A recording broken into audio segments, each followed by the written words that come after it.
Ironized Yeast presents Lights Out, everybody.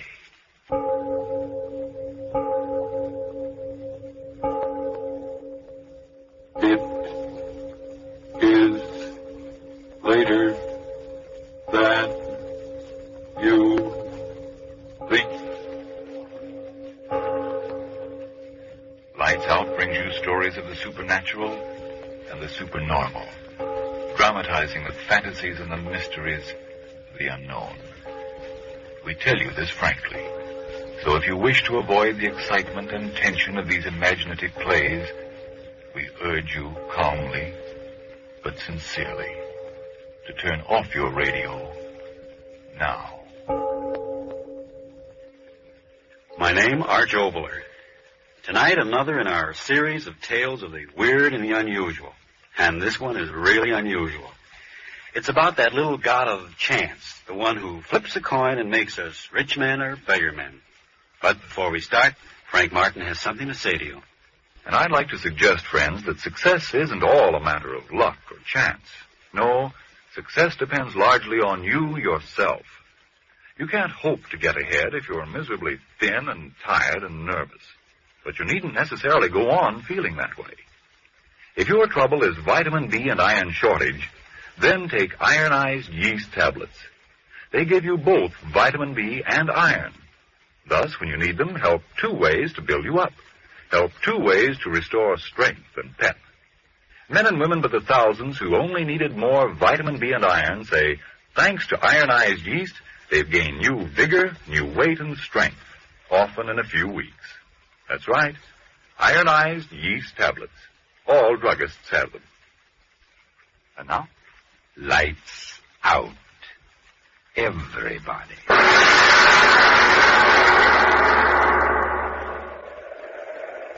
You say the world is planned.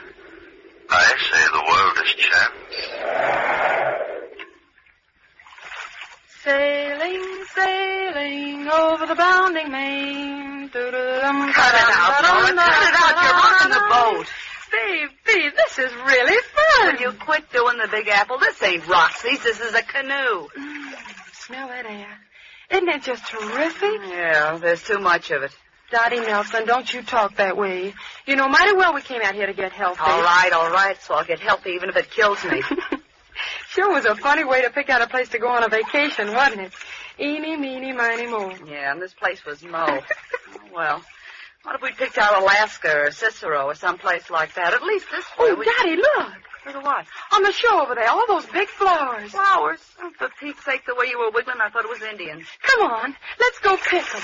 Okay, by me, as long as you do the paddling. Hey, look out, Girl Scouts, you're driving over the curb. Land ho! Oh, hey, you tear the bottom out of this battleship and we'll have to pay for it. Oh, I didn't hurt it. Come on, get out and help me pick these posies. All right. As long as there's no keep off the grass signs. Dottie Nelson, will you get it through that head of yours that this ain't Central Park? This is honest to gosh wilderness. Says you. Makes mine vanilla with onions. Aren't they just the loveliest flowers you ever saw? 2 bits were right in the middle of some poison ivy. Hey, look. What? The boat, it's drifting off. Well, catch it, quick. What do you mean, catch it? I can't swim. Dot, do something. Do something. Don't just stand Don't there. you yell at me. You're the one to blame. You should have pulled the boat higher out of the water. Oh, Dot, what'll we do? They'll make us pay for Who it. cares about the boat? I'm worried about us. Us? Yes. How are we going to get back to that camp? Well, we can walk. Oh, you sure must have strained your brain thinking up that one. Oh, you needn't get so fresh about it. You certainly don't think I want to go. All right. Let's hang up the boxing gloves and get out of here. Dot. Huh? How dark it's getting. So what? Why is it getting so dark? Listen, lame brain. I may be just a hillbilly from 10th Avenue, but I know clouds when I see them. So they're clouds, you know. Clouds, rain, remember? I'm scared. Oh, what have you got to be scared about all of a sudden? Come on. I'll get you back to camp. No. Wait, Dot. Huh? That's not the way. We gotta go the other way. Listen, lame brain, I'll do the path finding. But you're wrong. You're all mixed up. It's the other way. Is that a path or isn't it? But there's a path going the other way. Yeah. Well, yeah, that's right. Well, what'll we do? You go one way and I'll go the other. Oh, no, we won't. I'm scared. We'll stick together. Okay, we'll flip for it as usual. I had a nickel. Oh, yeah, here it is. Heads, we take the right-hand path. Tails, we take the left-hand path. All right. Okay, call it. Heads. Heads it is. Okay, Girl Scout, lead the way. No, you go first. Okay, but if this path leads up to the middle of nowhere, so help me, I'm going to pull you apart like a herring. So dark. Keep moving. Wait, Dot. Well, what's the matter now? It's more posy. Listen. You hear it? So help me, a fiddle. I told you we were heading the right Will way. you turn over that I told you so record and keep moving? I'm hungry. Keep moving. All right. Keep moving.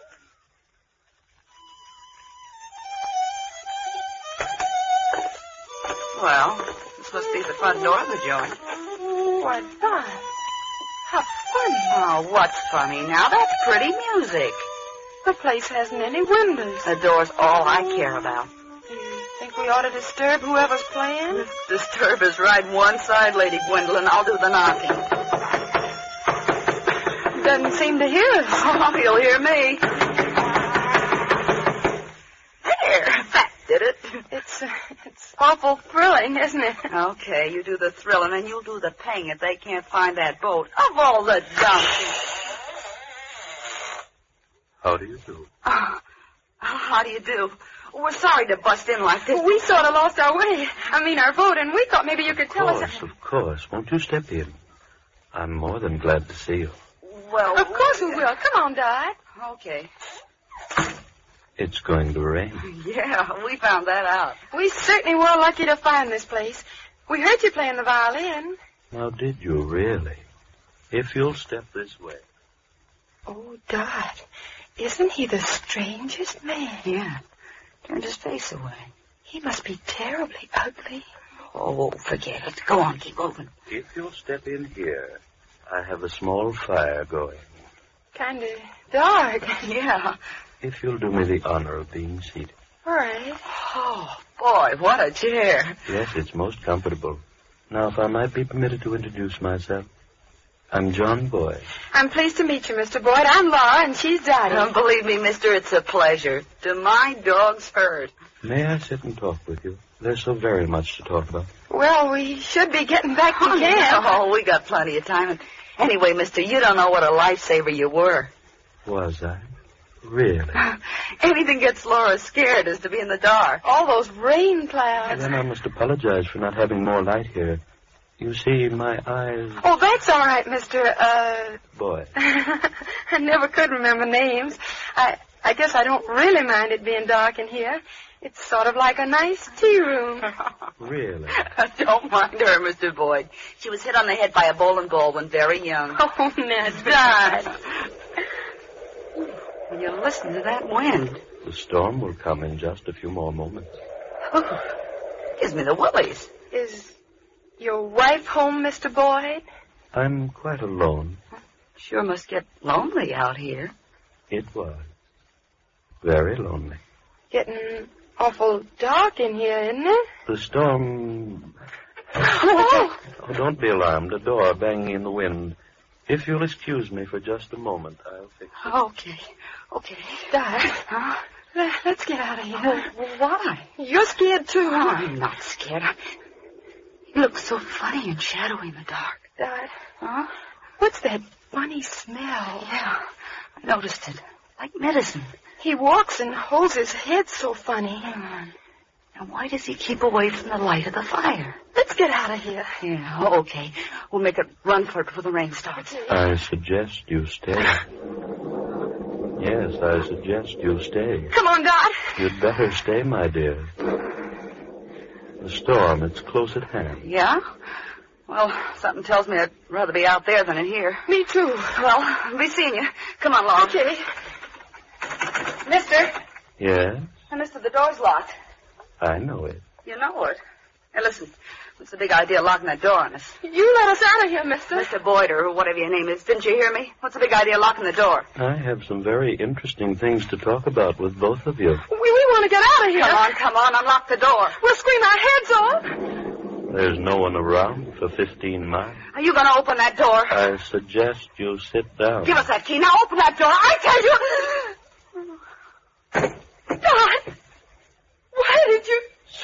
I had to do that. I'm really a very gentle man.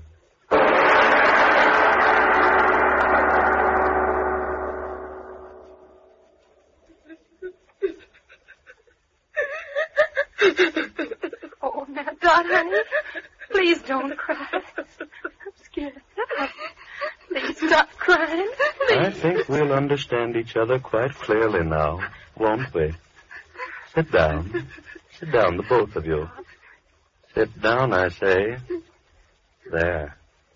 Now that we understand each other so clearly, we can talk with each other quietly now, can't we? You know, I dislike loud talking intensely.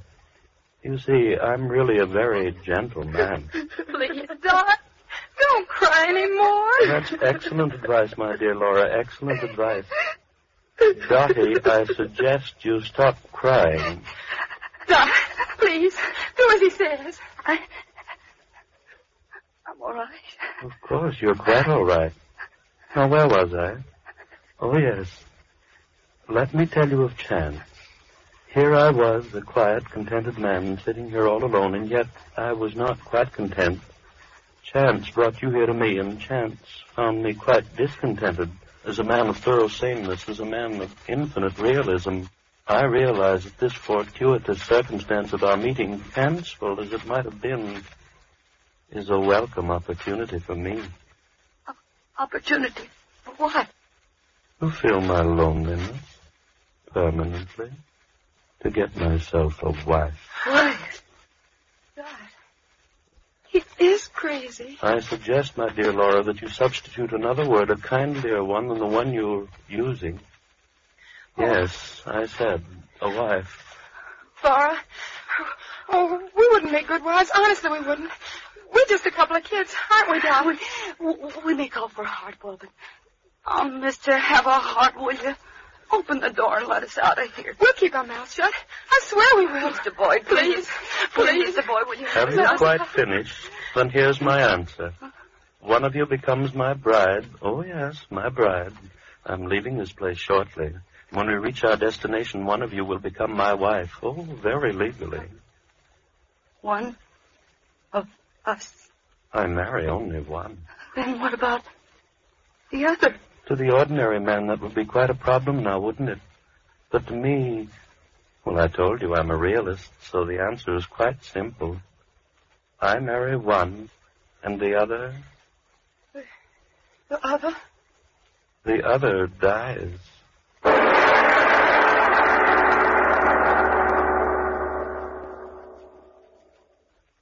Ladies and gentlemen, two girls apparently are forced to decide between the being who calls himself a gentle man and death. A most difficult choice to make. But before it takes place in tonight's exciting lights-out tale, a deep breath to slow up at least my racing pulse, and a moment more to consider another matter before we return to the story of Valse Triste. It's a matter that's facing many an American today. Listen. Gosh, they say I'm too old to fight, and it's beginning to look like I'm even too old for this war job of mine. Why, I can't eat or sleep. I'm losing weight, getting more jittery and worn out every day. I sure am discouraged. Whoa there, don't be so quick to blame your age or your job. Maybe you simply need more vitamin B and iron. You see, when you don't get enough vitamin B from your meals, you may lose your appetite, not eat enough to maintain normal weight and strength. And when you don't get enough iron from your food, you may be weak and washed out, feel only half alive. Well, if I do need more vitamin B and iron, how can I get them? The easiest way I know is take ironized yeast tablets. These pleasant little tablets are a cinch to use. They cost but a few pennies a day, and they give you both vitamin B and iron. Such why ironized yeast tablets have worked such wonders for thousands who only needed more of these substances. Quickly help them regain their old-time pep and strength, and 5, 10, even more pounds of good new flesh. So try ironized yeast tablets. If more vitamin B and iron is what you need. Then see if soon you aren't saying, "Who said I'm a has-been?" Well, I've got pep to burn these days. I look like a new man with the pounds I've gained, and a promotion wouldn't surprise me one bit. Why didn't somebody tell me about ironized yeast tablets sooner? And now back to Lights Out. The two girls have heard the choice. One is to live, and one is to die. and their hysteria has grown with the terror in them.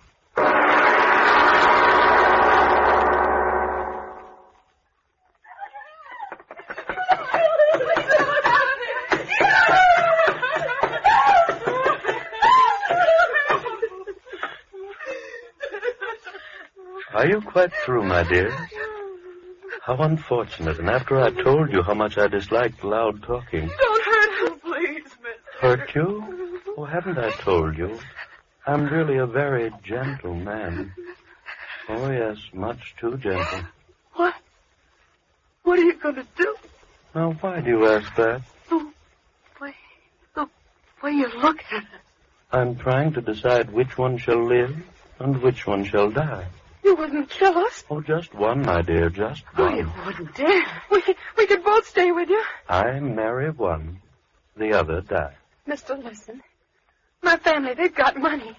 Lots of Now, it. just a moment, my dear, just a moment. Money to me? Well, And what will I do with it? Oh, no, one of you must die, and this is quite as good a time as any other. no. You look so amusing. Backs against the wall. Skin on your faces, tight with fright. So white, so fresh and young. And yet, believe me, there's nothing to be afraid of. You wouldn't kill me. I don't want to die. Oh, it isn't a matter of want, my dear. It's a matter of judicious selection, like nature itself. You see, sitting out here, I've had a chance to watch nature and understand her. She's very gentle, just like I am. And yet she's quite a realist. 2 rabbits run before the fox, one to the right, one to the left. The fox follows one and kills. But which one? It's all a matter of chance. With gentle nature herself the chooser. And I shall choose between you two. Oh, I tell you, not me. Don't look at me. It's chance, my dears. Yes, all is chance. Your being there and my being here. All things in heaven and on earth. Chance. Chance. All is chance. And so you'll die by chance. I won't die. I won't die, mister. Please. Please. Let me out of here. But, my dears, why be afraid? The one that lives, my bride, a calm and peaceful, happy existence. For as you know, I'm really a very gentle man. You devil, you. I'll go to my homeland, and there I'll sit and play my violin. Oh, so sweetly and so gently. I want to live. I've got to live. And the one that dies, quick, sudden, complete oblivion. So why be afraid? Mr. Boyd, listen, I'll marry you. Sure, I don't want to die. You hear me, Mr. Boyd, I'll marry you. Oh, no. Then you'll kill me. Please, will you I'll please marry you, me? mister. I'll marry you. No, I'll marry you. Mister, please Stop. marry me. Stop. Won't you marry me? Now you're making me angry. I don't like loud talking. It isn't good for me. I've been alone too long. Loud talking hurts my head. Why did you do it? Why?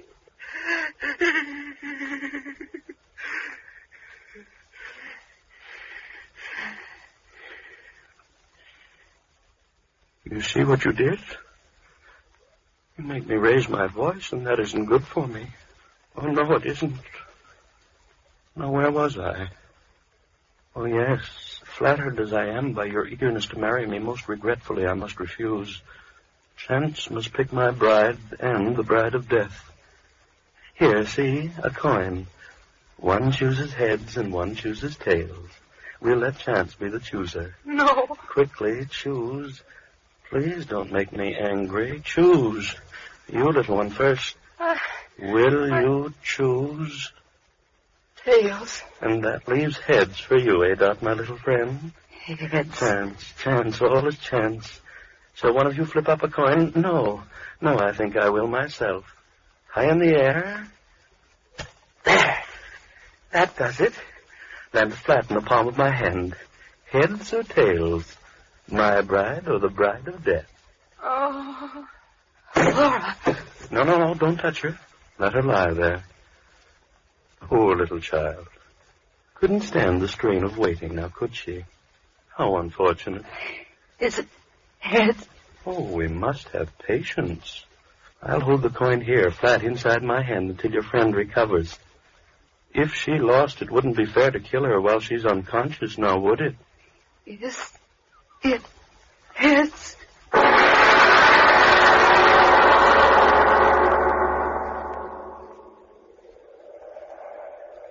there's no doubt about it, Jim. They're drowned, the both of them. I should have had more sense than to let them have the boat. A couple of city kids like that. Now, Jim, don't blame yourself. This water's treacherous. Look where the bottom of the canoe stove in. They must have hit a rock and gone right over. Yeah, neither one of them could swim. They told me that. Oh, this is an awful thing to happen. Hey, did you wire the sheriff? Yeah, I will as soon as we get back. Come on, let's keep on going downstream. We've got to find them. Yeah, that's right. Hey, what's that? What? You hear it? Oh, that. You mean that fiddle playing? Oh, I know. That's old man Boyd. Lives a couple of miles up through the valley. At least I think he does. I've never been up there, though. Hey, the wind makes it sound as if that fiddle's right here. Yeah. Well, how about going up and talking to him? Maybe he saw him. No. He's way off in the woods. He wouldn't see him. Well, anyway, let's talk to him. I tell you, it's no use, Fred. They're drowned, and that's the end of it. Downstream, that's where we'll find their bodies. At least let's go talk to him. Why waste the time? Well, they might have wandered off. Oh, don't be a fool. Look at the canoe. Well, at least let's go talk to the guy. It's a couple of miles over there. I'll tell you what, we'll flip for it. Huh? Heads, we'll go up there. Tails, we'll go downstream. Oh, okay. You got a coin? Yeah, here, you flip. Okay. There. What is it? Ha-ha. Tails. Well, we save a 2-mile walk.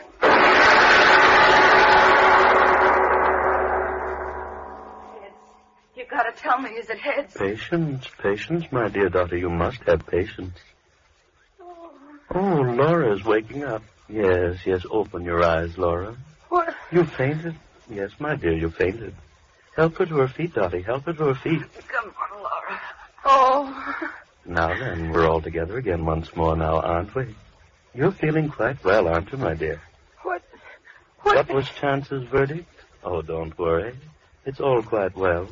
I live? Oh, no, the coin is still inside my hand. I waited for you. Oh. I knew you'd like it better that way. Stop torturing me. Tell me, is it heads? Is it heads? Tell us, please. Be angry, yes, indeed. Mister, tell us. All right. My fingers cramped a little bit from holding them closed so tightly, but now we'll see. Well, interesting indeed. Which one is it? Which one? Remember, I promised one of you the happiness of being my own dear bride. Yes. Which one? And remember, I promised the other one would have extinction, quick and sudden. Oh, which one? No. Let me ask, which one of you chose tails? I did. Then die!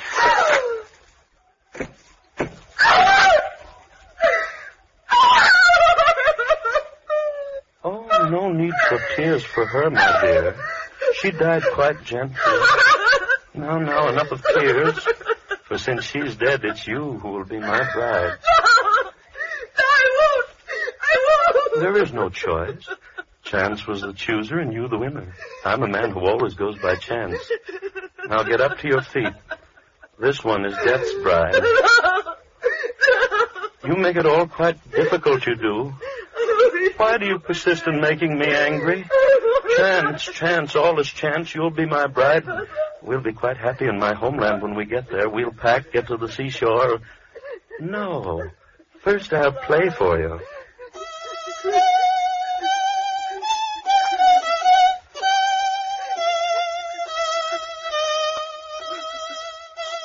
I play so well now, don't I? Softly. Doesn't the music creep inside of you like long, thin snakes? Oh, what a lonely man I was. Strange thoughts twisting in my head and no one to tell them to. But now I have someone. My thoughts, your thoughts. Yes, your thoughts, and I'll watch the snakes twist in your brain.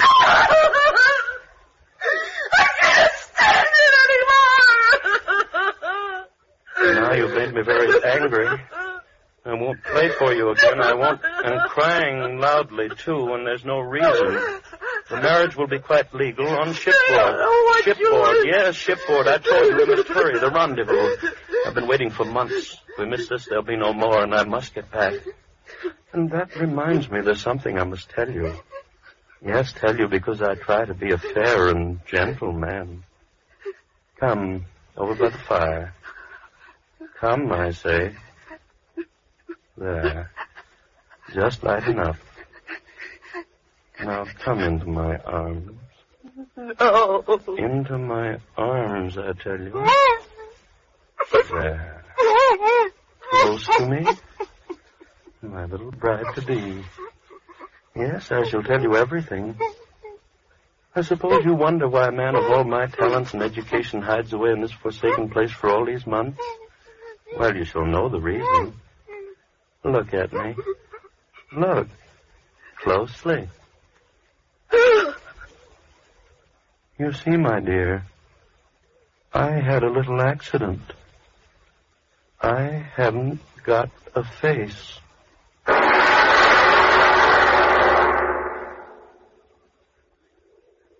Hey, Fred. Yeah? There's something I want to tell you. Yeah, I know. Shouldn't let him have that canoe. No, it ain't that fella. It's the coin we flipped a little while ago. Well? I gypped you, Fred. How? Well, it wasn't tails, it was heads. You won. It's been kind of bothering me, Fred. Come on. Let's go back upstream and talk to old man Boyd, the way you said, huh?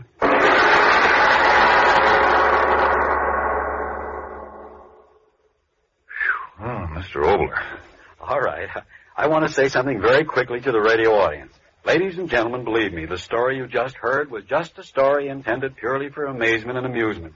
The young ladies were purely fictional characters, and the villain existed only for the brief space of the 29 minutes during which you listened to the play. So stop breathing hard, permit your blood pressure to follow its normal, healthy rate, and as soon as Frank Martin tells you about a certain matter, I'll be back to tell you about the fast one. Friends, don't forget now, if more of vitamin B and iron is all you need to help build yourself up, then try ironized yeast tablets. Remember, if they don't quickly help you to eat better, feel more like your old-time peppy, happy self. Yes, and if you're not convinced that ironized yeast tablets can help you gain the pounds you need to look better and feel better, the cost of the first package will be refunded to you in full by the Ironized Yeast Company, Box IY, Rahway, New Jersey. Ask for ironized yeast tablets by their full name, and make sure you get what you ask for. Ironized yeast. Now, what about next week, Mr. Obler? Well, it's a mystery story. An amazing series of crimes and hit-and-run accidents which take place in different parts of a certain city, miles apart at the same moment. No one sees the autos strike the victims, no one sees the criminals, there are no clues, and yet the dead litter the streets. But that story is next week. Lights Out will come to you again next Tuesday at this same time. Be sure to listen to Arch Obler's weird story of The Fast One. And if you need more vitamin B and iron, be sure to try ironized yeast. The one and only ironized yeast. With the big letters IY on the package and on each tablet.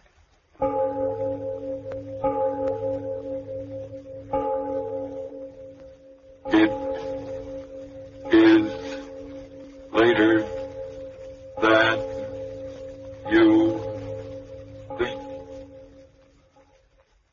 Did you get new clothes for Christmas? Well, there's a shortage of many clothing materials today, so take good care of those new clothes and call on Energine cleaning fluid to help you do it. Energine removes grease spots from your clothes. Grease spots that may be harmful because they make your clothes look worn and run down, and because they're the favorite feeding place of moths all year round. Energine will get rid of those grease spots in a jiffy, easily, neatly, efficiently. To get better wear from your clothes, get Energine cleaning fluid tomorrow. This is the Columbia Broadcasting System.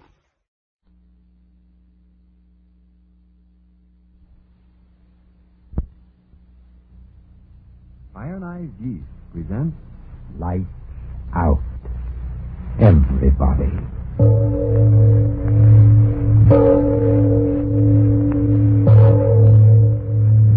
It is later than you think. Lights Out brings you stories of the supernatural and the supernormal, dramatizing the fantasies and the mysteries of the unknown. We tell you this frankly, so if you wish to avoid the excitement and tension of these imaginative plays, we urge you, calmly but sincerely, to turn off your radio now. My name, Arch Obler. Tonight, another in our series of tales of the weird and the unusual. I plead with all mothers-in-law who listen to tonight's story not to send me poison pen letters. Fact of the matter is, I like mothers-in-law. I'm really not responsible for what happens in the twisted brains of my characters, am I? But first, before we start, Frank Martin has a word for you. And now, lights out. Everybody.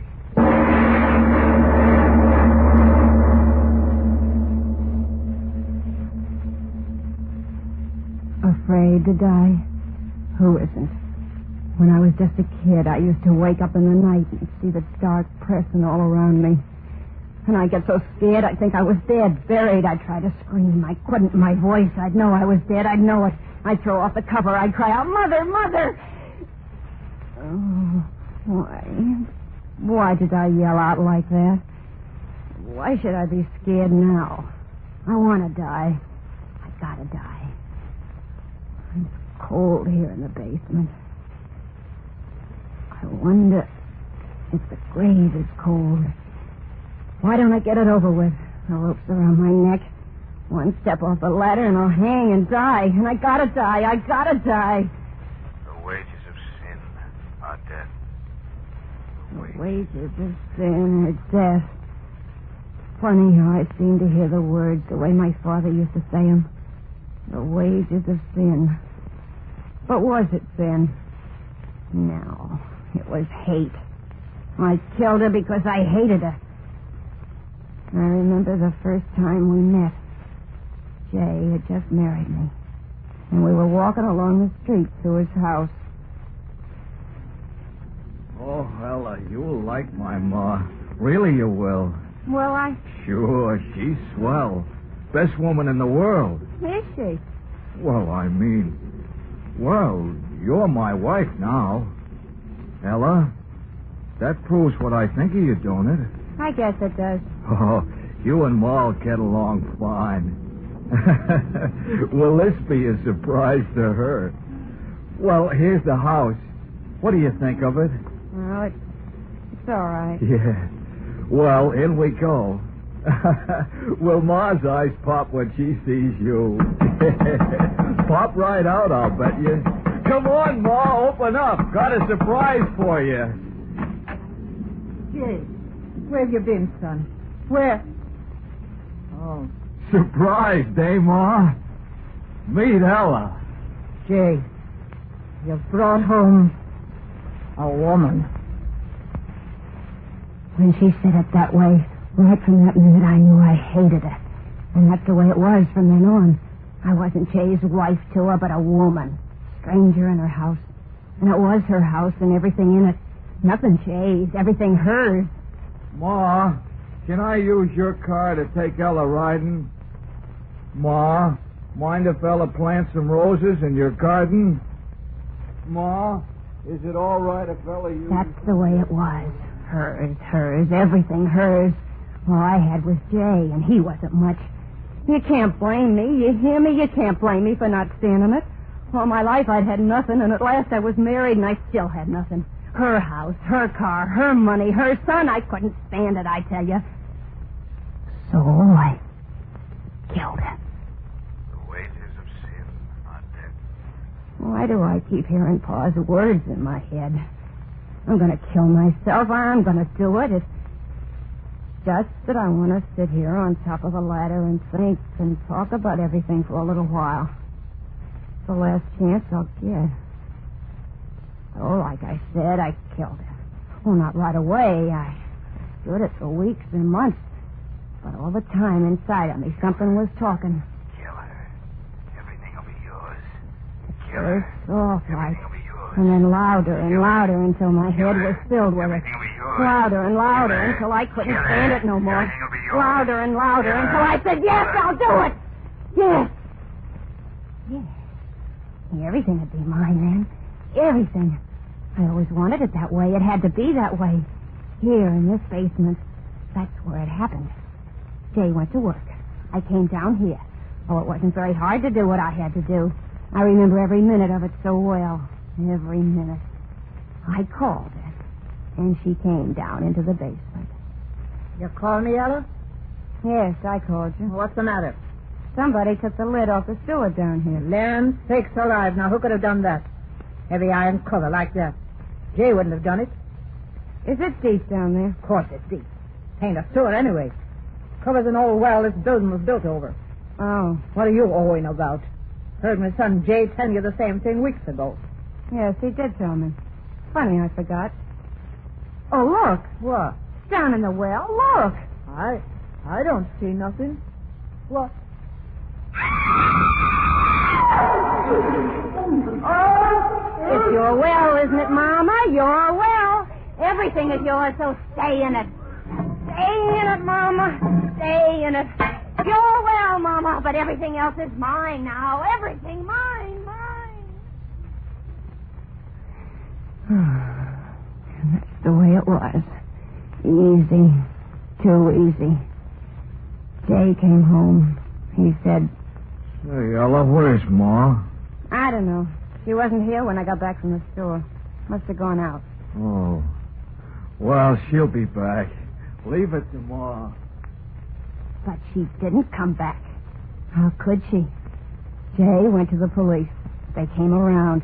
They asked questions. They went away. And nothing happened. It was as easy as that. Wages of sin are death. Wages of sin are death. Oh, why do I keep hearing that in my head? Why? I'm going to die. Rope around my neck. Just a little bit longer talking, just a little. She was gone. And I had her house and her son. And then I didn't want him. I tell you, he made me sick just to look at him. Mama, Mama. I wanted to forget. And then, one day, I got an idea. There was more room under that iron lid in the basement, wasn't there? That was it. Yes, that was it. Got free of her, now I get free of him. Sell the house, quick, get away, far away. Yeah, that was it, a free woman. With my looks and all that money, oh, would I have a time. I planned everything. Told the neighbors Jay was going on a trip. I'd said Jade wrote me to sell the place and join him out of town. I tell you, it was perfect. He came home that night. The night I was going to let him join his mama. Anybody home? I'm always home. Oh, you said that just like Mama used to. Did I? Say, that reminds me. I got a new detective agency working on the case. They think that maybe she lost her memory somehow. You know, like you read about. All right. What, Ella? Sit down and eat your supper. You want it to get cold? Oh, don't see why you don't want to talk about finding Mama. After all... Sit down and eat your supper. You'll find her, Mama. You think so, Ella? Sure. Oh, say, that's good hearing you say that. Finding my Ma, that's something I'd sure like. He sat down to eat. I'd made him a good supper. Why not? His last supper. And then it happened. We were sitting there eating when there was a knocking at the door. No. Who can that be? How should I know? Get up and answer it. Yeah. Peddler, I'll bet you. Nobody here. Then shut the door and come on back and finish your supper. That's funny. I heard knocking plain, didn't you? Yeah, kid's playing jokes. Go on, eat. I want you to help me fix something in the basement. Fix what? You'll see. Finish your eating first. Okay. Those crazy kids. What? Nah, sit where you are. I'll go and... Ella, wait. Wait for what? Listen. That knocking. How funny it sounds. Those kids. But it's from the basement door. No. Well, I better go see. No. Jay, don't open that door. Don't, I tell you. Don't see why not. Somebody knocking. I gotta see her. Jay, leave the door closed. What's the matter with you? Gotta open it. Gotta see. No, Jay. No. Oh, no. Mama. Mama.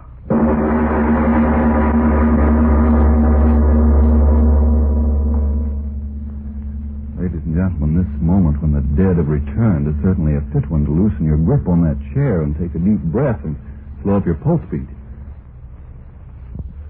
And now back to Lights Out. Ella goes on with her story. The story of the return from death of the woman she had murdered.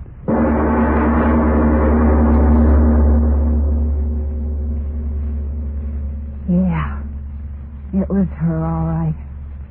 There she was. Eyes glaring. Dirty gray old hair plastered wet around her face. Standing there. I could see her with my own eyes. And yet she was dead, I tell you, dead. Jay didn't know that, no. He took that dead thing by the arm, and he led her into the room. And he sat her down in a chair. Oh, Mama. You did come back. I knew you would. We both knew it, didn't we, Ella? Now tell us, Mama, where you been. Why'd you go? Yeah, why come back this funny way? The back way up the basement steps. Why, Mama? Mama, you're sick. Oh, Ella, look, she's dripping wet. Ella, quick, take her upstairs and put her to bed.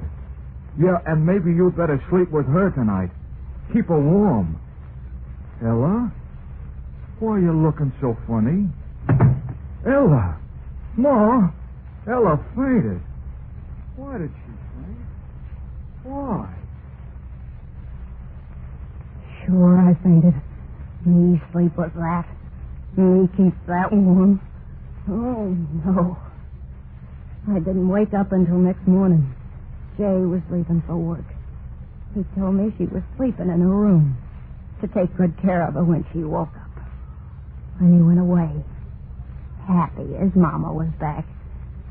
When he was gone, I sat down there in the kitchen and waited. It got on to 5. Soon he'd be coming home. I had to know. I tell you, I had to. I went upstairs to her room. I opened the door. Nobody there. I tell you, nobody there. The bed not even slept in. She'd never been there, never. I dreamed it. Jay dreamed it. She wasn't there. She hadn't come back. But I had to be sure. I went down in the basement. I pried up that old iron lid. There was the open well. I lit a lantern and held it in the black hole.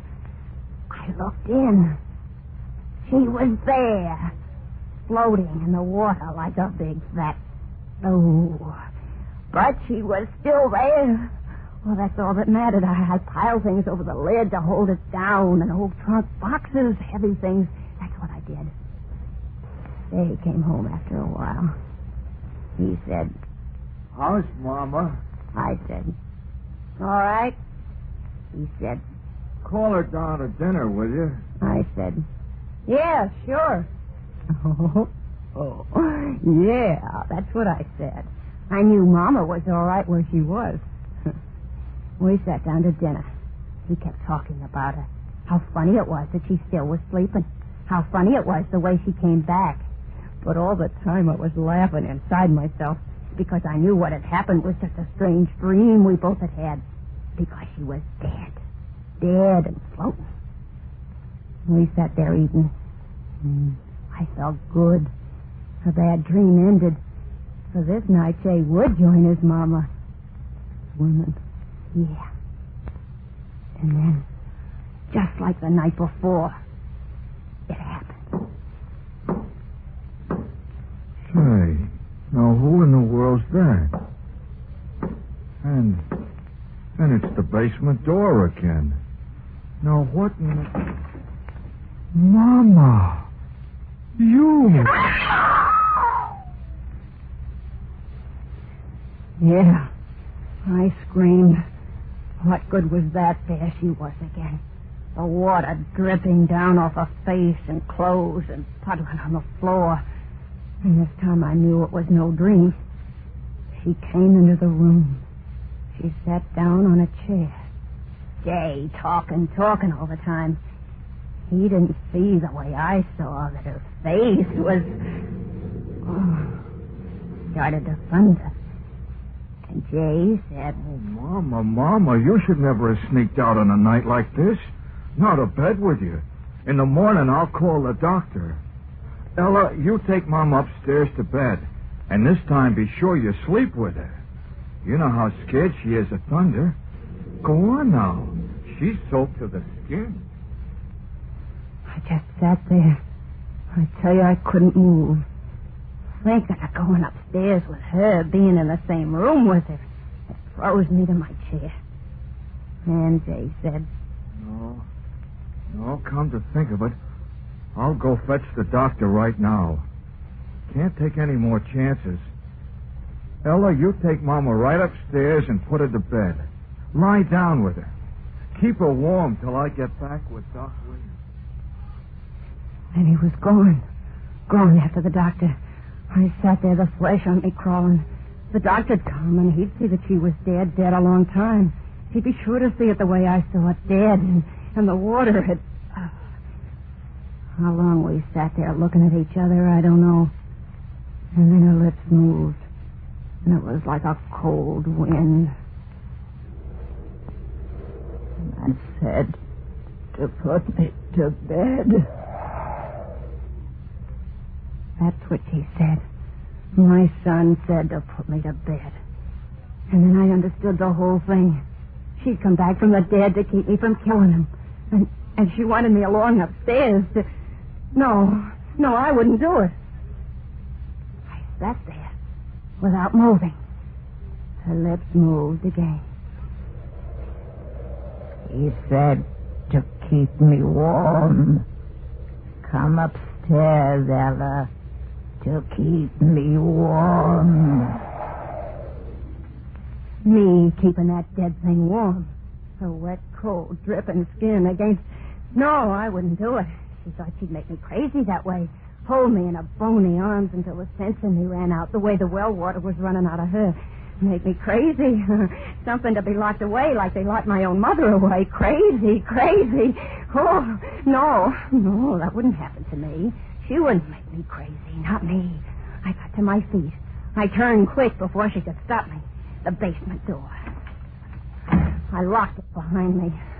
I ran down the basement steps. Oh, I knew how to cheat her. The sure way, the only way. Oh, that's why I'm down here now. The rope around my neck.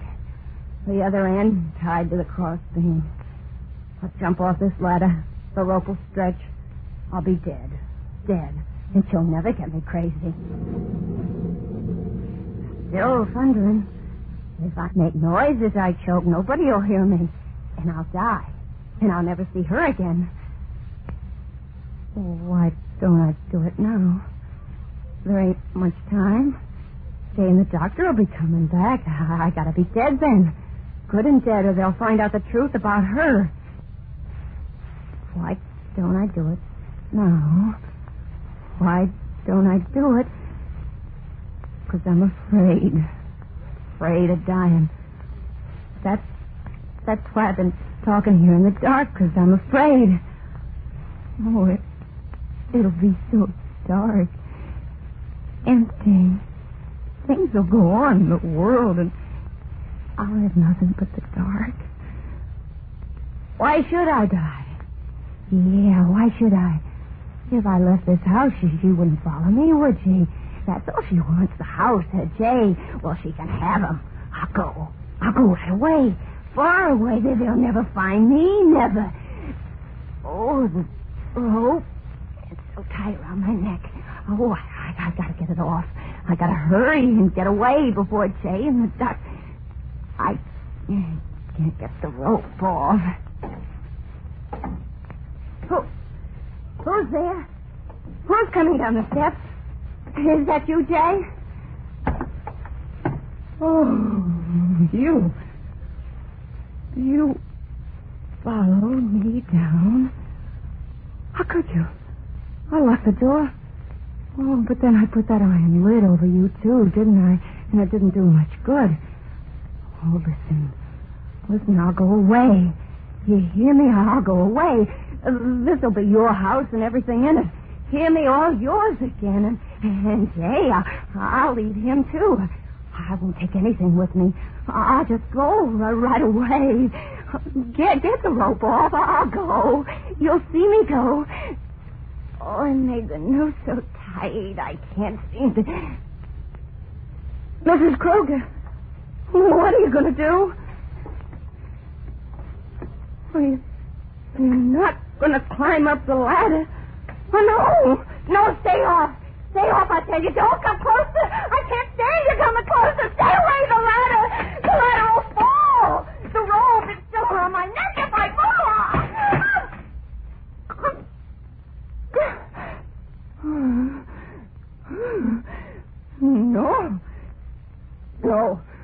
No, you won't make me die. I've got hold of the rope with my hand. I won't choke this way. My arms are strong. I can hold on to the rope above my head for a long time. Jay'll be home right away. He'll get me down. I'll live. I will, and you'll still be dead. Dead. I'll tell them that you fell in the well. They'll believe me. They'll believe me. Well, say something. Say something. I know you're standing down there watching me. You're waiting for my arms to get tired, so I'll let go. But I won't let go. I won't. Jay'll be home. I can't let go. I can't. I gotta live. Oh, my arms. I'm so tired. I gotta hold on. Or the noose. Oh, cramp in the arm. Jay, I got a cramp. I can't hold on anymore. Jay, I wouldn't have killed you. Jay, I can't hold on. Jay!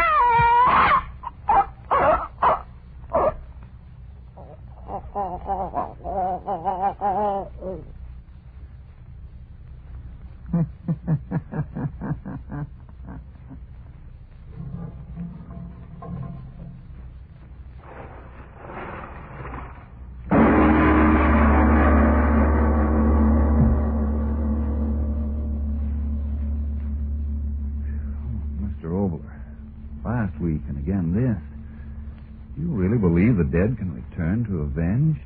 Well, I have an answer this week, a factual one, which will wait for a moment for you, Mr. Martin. Friends, remember now, if you're one of the thousands who need more vitamin B and iron... Tell us, yes, about the return of the dead, whether or not I believe that the dead could return to avenge an evil. Frank, have you ever heard of Charles Fort? No, I haven't. Well, Charles Hoy Fort was born in 1874 and died in New York in 1932. The unusual, the supernormal, the supernatural fascinated him, just as one man might collect postage stamps. Charles Fort, for 20 or 30 years, collected records of phenomena which dogmatic science couldn't explain, strange murders and so forth. I suggest that, therefore, that any of you who think that this is the only possible world spend a very pleasant weekend reading these records in Mr. Fort's work, The Book of the Damned. The best possible answer to the ghost question is, who knows? And now what about next week, Mr. Obler? Well, next week a story of suspense, which is, I believe, quite different from anything you've ever heard before. Have you ever watched a shooting star streak across the sky and suddenly have a feeling of almost terror? But, well, all that's next week. Lights Out will come to you again next Tuesday at the same time. Be sure to listen to Arch Obler's weird story of the thing out of interstellar space. And if you need more vitamin B and iron, be sure to try ironized yeast, the one and only ironized yeast, with the big letters IY on the package and on each tablet.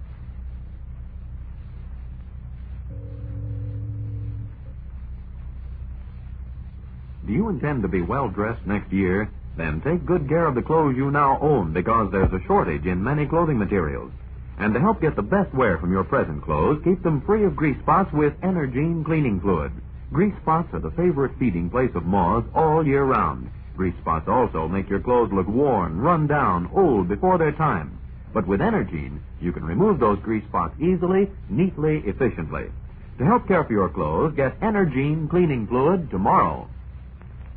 This is the Columbia Broadcasting. The National Broadcasting Company presents Lights Out, a summer revival of the famous series which many of our listeners will remember. Tonight's story, the eighth and the last in this series, is called The Signalman. Lights out, everybody.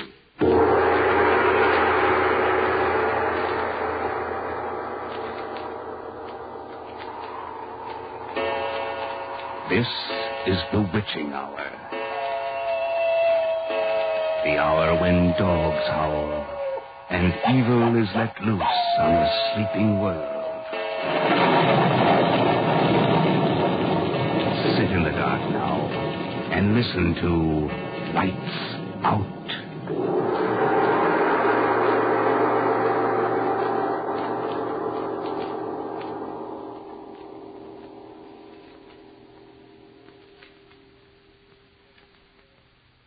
Hello, below there.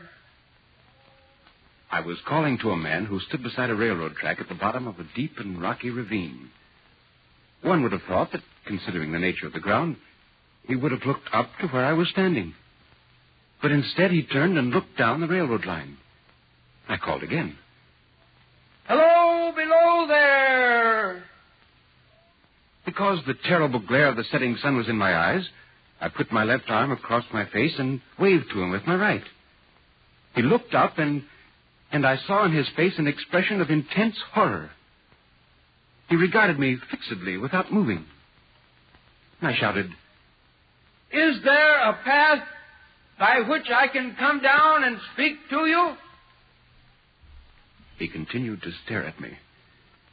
Gradually, the expression of horror seemed to pass from his face, leaving it a gray, empty mask. When he spoke, his voice seemed to come from a grave. Why do you wish to speak to me? No reason. Just want to talk. If you have no reason, then please go on your way. Well, I do have a reason. Let me come down and talk to you. He motioned with his little rolled-up flag to a narrow path about 200 yards distant, which descended the rocky wall of the ravine. I carefully made my way down it. The ravine was extremely deep and unusually precipitous. The man's post at the bottom was in as solitary and dismal a place as I'd ever seen. I could see the railroad tracks running into a dark, gloomy tunnel at one end of it. So little sunlight ever found its way to the spot that it had an earthy, deadly smell. And so much cold wind rushed through that it struck chill into me, as though I'd left the mortal world. Hello, I'm afraid I'm intruding. Well? I'd better explain. You see, I'm a reporter for the London Times. You know the Times. Yes, I know the Times. Well, I'm a new man. I was assigned to do a series of stories on people who work at little-known occupations in the city. And strolling along, seeing you down here, I thought, here is a story. And that's the reason that brought you down here? Yes. Perhaps I'd better ask you a few questions, hadn't I? For instance, how far down are we? I've never seen anything quite like this before. 52 feet. Is that considered deep for railroad cutting? Deepest in the country. 52 feet, hmm? And how long is the tunnel? 3/4 of a mile. I see. And that red signal light in front of the tunnel, is that part of your job? I mean, do you have to see that it stays lighted all the time? Don't you know that it is? Don't I know it is? Look, you've been staring at me ever since I called to you. Staring as though I were something to be afraid of.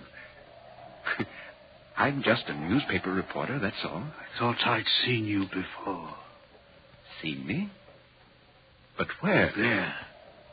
By that signal light. But I've never been here before. It's a part of London I've never visited. No, you may be sure of that.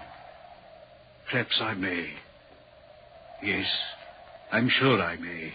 I beg your pardon for being so unfriendly. It's just that... Well, I made a mistake. That's all right. I shouldn't have come down, I suppose. After I saw this unusual ravine in the tunnel and your job down here, I felt I had to come down and talk to you. I think I'm glad you did. I have very little company. This is a world here different from other men's worlds. I can believe that. May I ask, what exactly is the nature of your job? I mean, besides keeping the signal light burning and flagging the trains, what do you have to do? Not very much. I operate the telegraph in my hut over there. Turn this iron handle now and then. That's all. And you're down here all the time? Yes. Don't you ever get a chance to take a few minutes off and get up there and top? In the sunlight? Very seldom. I can't leave the telegraph. By the way, I have a fire in my signal house. Wouldn't you like to come in and warm yourself? Oh, indeed I would. This wind cuts right through me. We'll hurry along.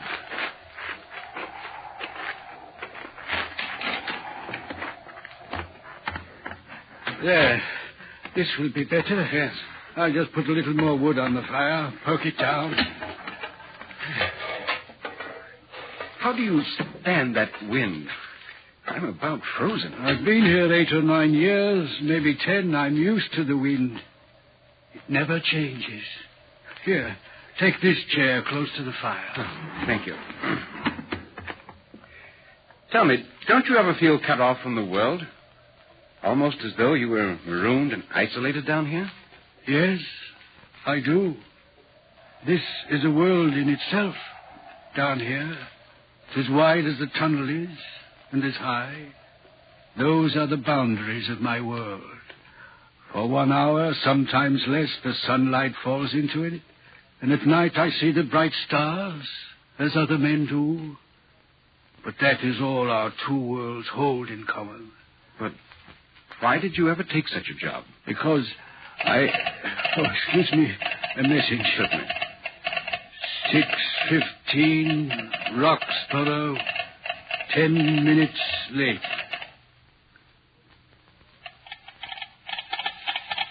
Received message. All's well. Do you know, after talking to you, I feel as though I've at last met with a completely contented man. I believe I used to be so at one time. But now, I'm worried. Worried. About what? I don't know. It's difficult to explain. Perhaps I can help you. I've been thinking of that. I've been wondering. Tell me. I've got to tell someone. And yet, give me some time to think it over. Say until tomorrow night, perhaps then. You mean you'd like me to come back? Yes, if it wouldn't be too much trouble. I'll be here, about the same time. But why not now? Why can't you tell me now? I want to think it over in my mind first. I want to be sure. Meanwhile, let me light your way to the path. Oh, yes, of course. Don't forget your pad and pencil. Thank you. Oh. Dark, isn't it? Yes, be careful. Everything gets damp and slippery down here at this time of the night. Oh. I didn't think 52 feet would make such a difference in atmosphere. There's the path, and let me ask one favor of you. Yes? When you reach the top, don't call out. Very well. And tomorrow when you come, don't call out. Tell me, what made you cry out hello below there tonight? I don't know. Did I cry something to that effect? Not to that effect. Those were the very words. I know them well. I suppose I said them because I saw you below. With your left hand across your face and your right arm raised. The sunset was in my eyes. That was the only reason? other reason could I possibly have? You had no feeling that the words and gesture were conveyed to you in any supernatural way? No, of course not. I see. Well, good night, then. I'll see you tomorrow night. Yes. Yes, tomorrow night.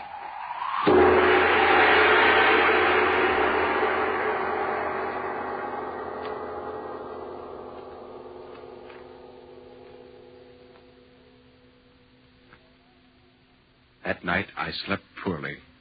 Or rather, I didn't sleep. Because the man's face was constantly before me. And there was something in the eyes of fear, a wordless crying, agony of spirit that fevered my own brain and wouldn't let me rest.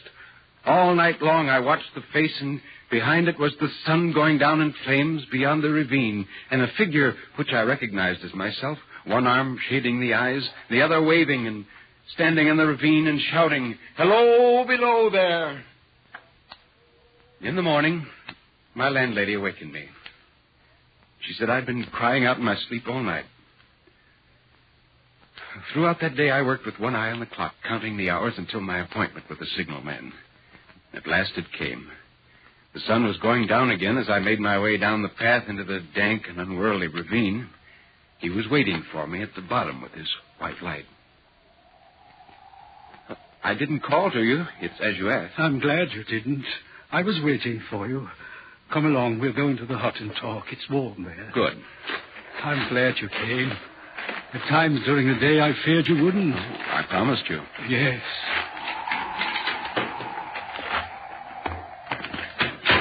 I've made up my mind to tell you the story. The whole thing. Sit down. Thank you. But before I do, tell me, do you believe that I am in my right mind? Yes. Yes, I believe that. All right. Do you remember yesterday evening the fact that I took you for someone else? Yes. That's what's troubling me. The mistake, you mean? No. There's someone else I took you for. Who is he? I don't know. Well, does he look like me? I don't know. I've never seen his face. You see, the left arm is across the face, always. And the right arm is waved violently this way. It's as though he were trying to signal me. For God's sake, clear the way. Where do you see him? I may as well start at the beginning. One moonlight night about a year ago, I was sitting here when I heard a voice cry out, "Hello, below there!" It was just as you called last evening. I jumped up and looked out of the door and saw this someone else standing by the red light near the tunnel, waving, just as you did last night. One arm across the face, the other waving toward you? Yes, the voice seemed hoarse with shouting, and it cried, "Look out! Look out!" And then again, "Hello, below there, look out!" I caught up my lamp, turned it on, and ran toward this figure. "What's wrong?" I said. "What's happened?" It didn't speak. Stood just outside the blackness of the tunnel.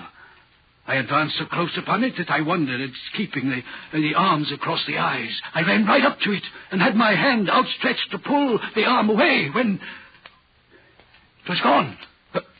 Gone? Where? I don't know. I ran on into the tunnel, 500 yards maybe. I stopped and held my lamp over my head.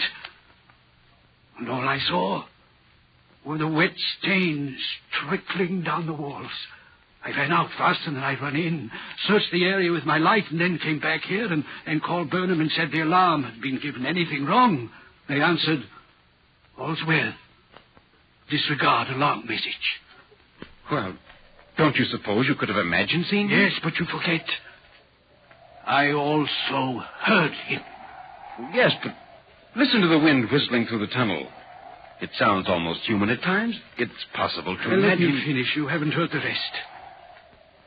Within 6 hours after the appearance, 6 hours, mind you, the 2:40 train came through the tunnel, slowed down and stopped. The engineer signaled me and I hurried up to the cab. What's the matter? Don't know. One of the conductors signaled for a stop. Everything all right here? Yes, just got the all clear signal. Here comes the conductor now. Hello? What's wrong back there? What did you pull the cord for? An accident. Where's the signalman around here? That's me. You have a shack nearby? Right over there. What happened, man? A woman was killed. Killed? How? She was passing between the coaches. I suppose she slipped, was caught between the couplings. But how? Nobody seems to know, sir. She was crushed horribly. On account of the other passengers, we've got to get the body off. Have them take her to my shack. You... Have them take her... From the shock when one morning, just as day was breaking, I looked toward the red signal light and saw him again. Did he cry out this time? No. He was silent. Did he wave his arm? Yes, the right one. The left, as usual, was across his eyes. He seemed to be pointing down into the tunnel. He leaned against the shaft of the light like a statue over a grave. Did anything happen? Any accident, anything? Not immediately. He was there. I saw him. Then he was gone. I waited for the hours to pass. And when 6 hours went by and nothing had happened, I began to feel relieved. By nightfall, I had almost forgotten it and was able to read quite calmly as the hours passed. I was sitting here reading, the door open, when I heard a train. It was the midnight express from Brighton. I recognized the whistle. I got out my flag, stepped to the door. I could hear them for miles beyond the tunnel entrance. I listened to the wheels, filling the night with their driving, pounding, rhythmic beat. And I thought of the people on the train, the tired, worn-out picnickers and weekenders returning from Brighton. It made me feel responsible for them, as though I were their guardian and keeper. I listened to the rhythmic beat of the wheels. The train was nearing the tunnel mouth. I listened to the regular, powerful beat of them, and then suddenly I realized that they weren't regular. There was no rhythm, only the terrible raging cry of a machine that has suddenly broken through its own power and is heading for destruction.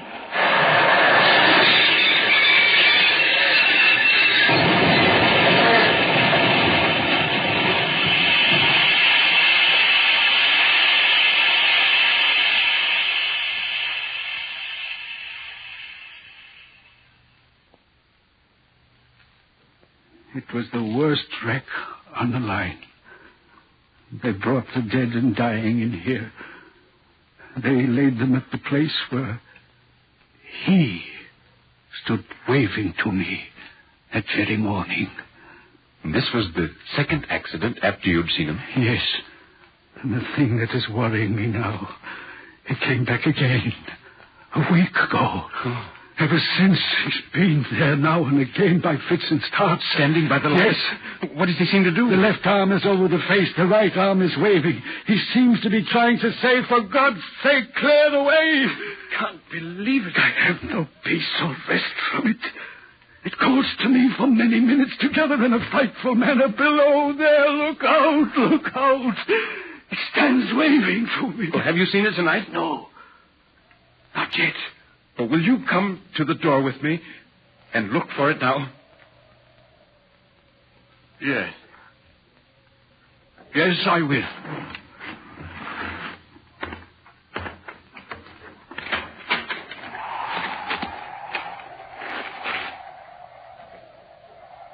Do you see it?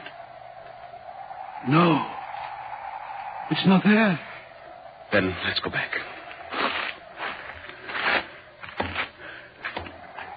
It wasn't there now, but it may be there a moment from now. What troubles me is, what does this spectre mean? What is the danger? Where is the danger? There is danger overhanging somewhere on this line. Some dreadful calamity is about to happen. It's not to be doubted this third time after what has gone before. But what can I do? Nothing that I can see. If I telegraph danger, I can give no reason for it. I should get into trouble and do no one any good. They would think I was mad. I would wire danger, take care, and they would answer, what danger, where? And I would have to wire back, don't know, but for God's sake, take care. And they would, of course, discharge me. What else could they do? Yes, I see. When it first stood under that light, why didn't it tell me She is going to die. Let them keep her at home. When it came the second time, why didn't it tell me how the accident could have been averted? If it came on those occasions only to show me that its warnings were true, why doesn't it warn me plainly now? Why doesn't it tell me what is going to happen so that I can change it? Listen, there's nothing you can do. Or rather, you're doing the only thing that any sane, normal person would do, and that's nothing. The important thing is to keep your balance now. Don't get worked up to the point that if you need to act later, you won't be able to. Yes. You're right. Of course you're right. You're doing your job as well as it's humanly possible to do. You're not responsible for the future. You're responsible only for the present. What happens at this switch, now. You've got to look at it that way. I know. Only I can't forget that something is going to happen. I don't doubt that. But if you keep your eyes open at all times, you may be able to prevent it. I pray to God I may. It's easy to say, but try not to think about it too much. I try. But it's the responsibility that crushes me. Because of this spectre, because of this knowledge of things that will happen along this line, I am responsible for every child, every mother, every person that rides upon it. I know that something is going to happen. I ought to warn them, but I don't know how to warn them when they die. If they die, their deaths are on my shoulders. Look, would you like me to spend the rest of the night with you? Perhaps it would help keep your mind off things. No, thank you. I'll be all right. You don't know what a blessing it's been just to be able to tell you the whole story. Would you like me to come back tomorrow night? Would you mind? No. And when you write your story about me, about this job... Yes? If you could tell the whole story, everything I've told you, it would help lift this awful responsibility from my shoulders. People would know then. They might think me mad, but they would know. And the weight would be from my spirit. Yes, I'll write that story tomorrow. Everything. You needn't be afraid that I'll skip anything. I'll bring it along with me and show it to you before I turn it in. It would mean so much. Yes. And now, I think it's best that I go. Good night, then. And you will come back tomorrow? Oh, yes. Can you find the path? Easily. I'm beginning to know it by heart now. Good night.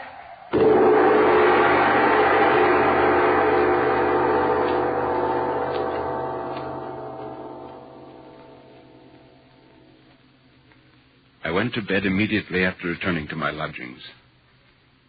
If I had slept unsoundly the night before, I slept little, if any, this night. There were the same dreams, the man's face, his eyes with their deep inner secret and pain, and in the background the sun going down over the ravine, and the figure, no longer my own, with one arm across the eyes and the other waving toward me, crying in a low moan, "Clear the way, clear the way."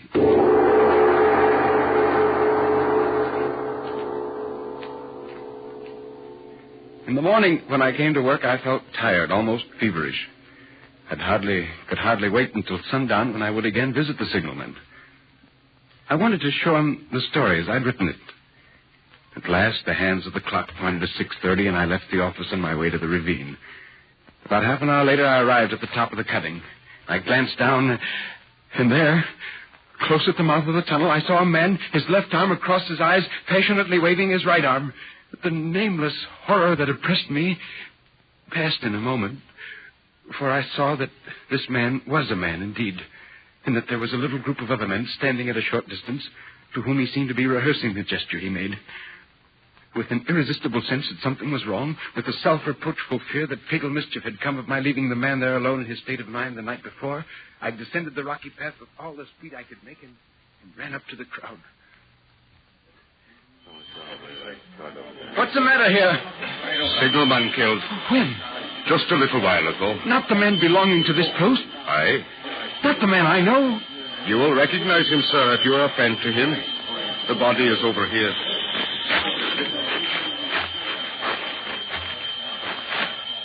There. You see? Oh. How did it happen? He was cut down by the engine, sir. Just as he was lighting that red lamp. No man on the line knew his work better. But somehow he wasn't clear of the outer rail. He had the lamp in his hand ready to light it as the engine came out of the tunnel. His back was toward it, and she cut him down. Here's the engineer now. Tom, show him how it happened. Yes, how did it happen? I'm a reporter from the Times. Well, sir, coming around the curve in the tunnel, I saw him at the end. There was no time to check the speed, but I always knew him to be very careful. Only this time, he didn't seem to pay any attention to the whistle. I finally shut it off when we were running down on him and called out to him. What did you say? I shouted, "Hello, below there! For God's sake, clear the way!" No. Yes, sir. That I shouted. Oh, it was a terrible thing, sir. I never left off calling to him. Finally, I put my left arm across my eyes so that I wouldn't have to see, and I waved this arm to the last. But it was no use, sir. No use. No use.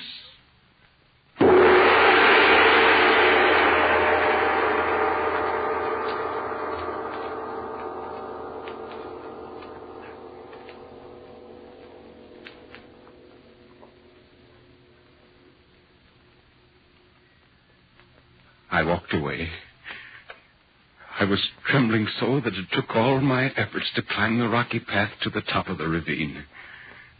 I knew the sun was going down in flames behind me, but I dared not look. I hurried back to my desk at the office and began writing the tragic end to the story.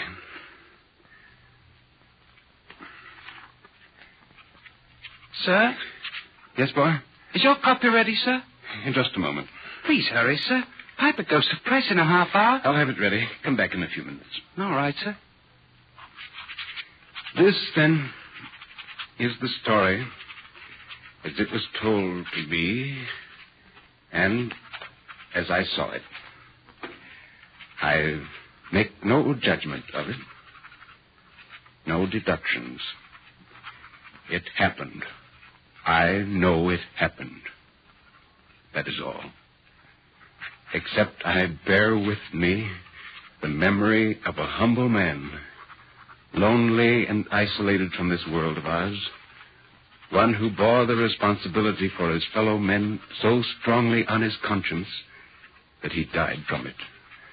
For I am convinced that that alone is what brought him to this end, not the train, which was merely an instrument of fate. Signed, Charles Dickens.